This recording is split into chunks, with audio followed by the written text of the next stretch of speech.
A+2 സ്വാഗതം. പ്രധാനമന്ത്രി കിസാൻ സമ്മാൻ നിധി യോജന അഥവാ PM കിസാൻ സമ്മാൻ നിധി, ഇതിൽ നിന്നും തുക അനർഹമായി കൈപ്പറ്റിയവരുണ്ടെങ്കിൽ അവർ തിരിച്ചടയ്ക്കാത്ത പക്ഷം അവർക്കെതിരെ തുടർ നടപടികൾ കർശനമാക്കുന്നതിന് സർക്കാരിൻ്റെ നീക്കമുണ്ട്. ഇതുവരെ കേരളത്തിൽ നിന്നും 30,416 പേർ അനർഹരായി ഈ തുക കൈപ്പറ്റിയിട്ടുണ്ട് എന്ന് പരിശോധനയിൽ കണ്ടെത്തിയിരുന്നു. ഇവരിൽ നിന്നും ലഭിക്കാനുള്ള 31 കോടിയിൽ പരം രൂപ തിരിച്ചുപിടിക്കാനുള്ള നടപടികൾ ആരംഭിച്ചിട്ടുണ്ട്. അത് ഇനി നിയമ നടപടികളിലേക്ക് പോവുകയാണ്. നിലവിൽ കൃഷി വകുപ്പാണ് ഇവർക്ക് നോട്ടീസ് അയച്ചിട്ടുള്ളത്.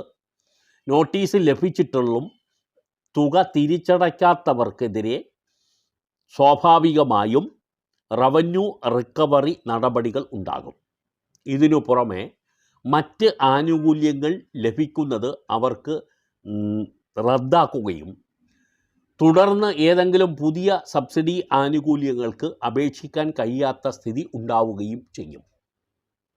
കർഷകരെ സഹായിക്കാൻ പ്രതിവർഷം 6,000 രൂപ നൽകുന്ന ഈ പദ്ധതി കാർഷിക മേഖലയിൽ ഉള്ളവർക്ക് മാത്രമുള്ളതാണ്.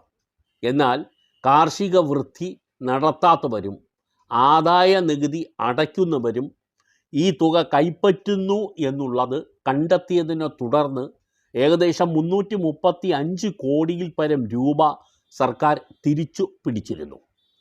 ആ നടപടികൾ ഇപ്പോഴും തുടർന്നു കൊണ്ടിരിക്കുകയാണ്.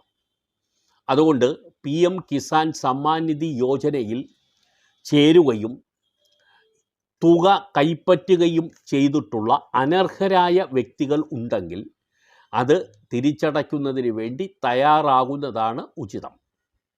ഇല്ലെങ്കിൽ നിങ്ങൾക്കെതിരെയുള്ള നിയമ നടപടികൾ കർശനമാക്കും എന്നുള്ളതാണ് കേന്ദ്ര കാർഷിക മന്ത്രാലയത്തിൻ്റെ മുന്നറിയിപ്പ്. ഇത് സംബന്ധിച്ച് ലഭ്യമാകുന്ന വിവരങ്ങൾ A+2 ചാനൽ നിങ്ങളുമായി പങ്കുവെക്കുന്നുണ്ട്. നന്ദി.